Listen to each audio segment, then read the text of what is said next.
வேலையிலையோ teacher வேலையிலையோ எந்த அரசு பணியை எடுத்தாலும் தேர்வை உண்மையா நடத்துங்கன்னு போராடினாங்க. நம்முடைய போராட்டம் பெருமுதலாளிகளும் தாராபுரம் பகுதியில் திராவிட கழக இளைஞரணி உள்ளிட்ட திராவிட கழகம் நடத்தக்கூடிய இந்த இருசக்கர வாகன பரப்புரையில் நீட் தேர்வை கண்டிக்கின்ற வகையிலும் இடபிள்யூஎஸ் இடஒதுக்கீட்டையும் முழுமையாக ரத்து செய்திட வலியுறுத்தி நடைபெற்றுக் கொண்டிருக்கும் இந்த மாபெரும் மரவழி போராட்டத்தில் விடுதலை சிறுத்தைகள் கட்சியுடைய எமது எழுச்சி தமிழர் அண்ணன் தொல் திருமாவளவனுடைய ஆணைக்கிணகவும் தொடர்ச்சியாக ஆரம்ப காலகட்டங்களிலிருந்து இந்த நீட் தேர்வுக்கு எதிராக குரல் கொடுத்துக் கொண்டிருக்கும் ஆசிரியர் வீரமணி அவர்களுடைய செயல்பாடுகளுடன் இணைந்து எமது எழுச்சி தமிழரும் நீட் தேர்வுக்காக போராடி வருகிறார். நீட்டில் மிகப்பெரிய மோசடி நடக்கிறது.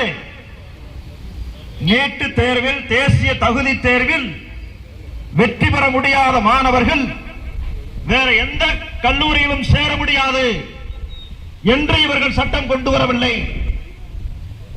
நீட் தேர்வில் வெற்றி பெற்றால் அரசு கல்லூரியில் அதனை படிக்க முடியாமலும் முன்னேற முடியாமலும் சிரமத்துடன் 10க்கும் மேற்பட்ட மாணவ மாணவிகள் தற்கொலை செய்துள்ளார்கள்.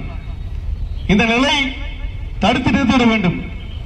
தோழர்களே, கடந்த காலங்களில் நான் ஒவ்வொரு முறையும் குறிப்பிடக்கூடிய செய்தி, கடந்த காலங்களில் மருத்துவ படிப்பிற்கு செல்ல வேண்டும் என்றால் மாணவ மாணவிகள் சமஸ்கிருத படிப்பை படித்திருக்க வேண்டும்.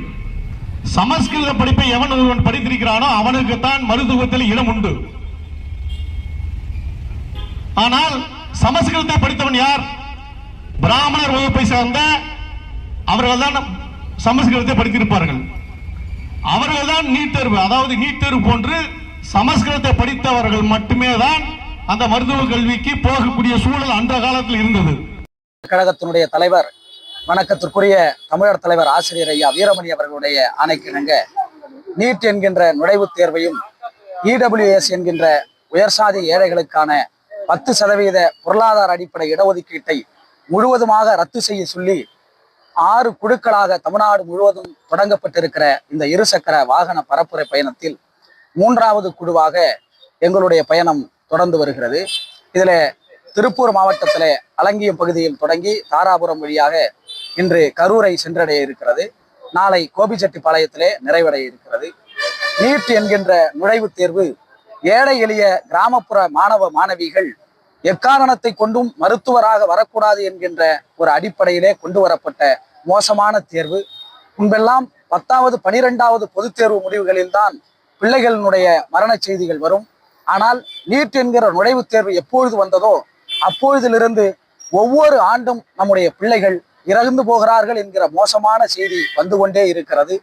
சமூக நீதிக்கு முற்றும் எதிரான தேர்வாக, குறிப்பாக மாநில பாடத்திட்டத்திலே படிக்கக்கூடிய கிராமப்புற ஏழை எளிய மாணவ மாணவிகள், அவருடைய ஏழை எளிய மக்களுடைய வீட்டு பிள்ளைகள் எப்படி சிபிஎஸ்இ பள்ளியினுடைய பாடத்திட்டத்தில் தேர்வை எழுதுவார்கள்? இந்த மோசடியான தேர்வை இந்தியா முழுவதும் பாஜக அரசாங்கம் தொடர்ந்து நடத்தி வருகிறது. தமிழ்நாட்டு சார்பிலே எத்தனை போராட்டங்கள் நடத்திவிட்டோம், எத்தனையோ தீர்மானங்களை சட்டமன்றத்தில் நிறைவேற்றி ஒருமனதாக நிறைவேற்றி அனுப்பி இருக்கிறோம். ஆனாலும் ஒன்றிய பாஜக அரசு இதை செவிமடுக்காமல் இருக்கிறது.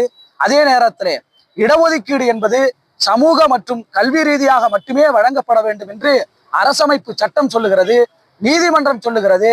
ஆனாலும் கூட இதை சிதைக்கிற வகையில் பொருளாதார அடிப்படையில் உயர்ஜாதி ஏழைகள் என்று 10% இடஒதுக்கீட்டை பாஜக அரசாங்கம் வழங்கி இருக்கிறது. வெறும் தேர்தலுக்காக மோடி அவர்கள் செய்த இந்த யுக்தி இன்றைக்கும் அம்பேத்கருடைய பெரியாருடைய கொள்கைகளுக்கு எதிராக இருக்கிறது. அதை முழுவதுமாக ரத்து செய்ய வேண்டும் என்று கோரி திராவிடர் கழகத்தினுடைய பரப்புரை பயணம் தொடர்ந்து தமிழர் தலைவர் ஆசிரியர் ஐயா வீரமணி அவர்களுடைய தலைமையில் தமிழ்நாடு முழுவதும் சென்று கொண்டிருக்கிறது. என்னுடைய பெயர் வழக்கறிஞர் தமிழமுதன், தலைமை கழக பேச்சாளர், திராவிடர் கழகம்.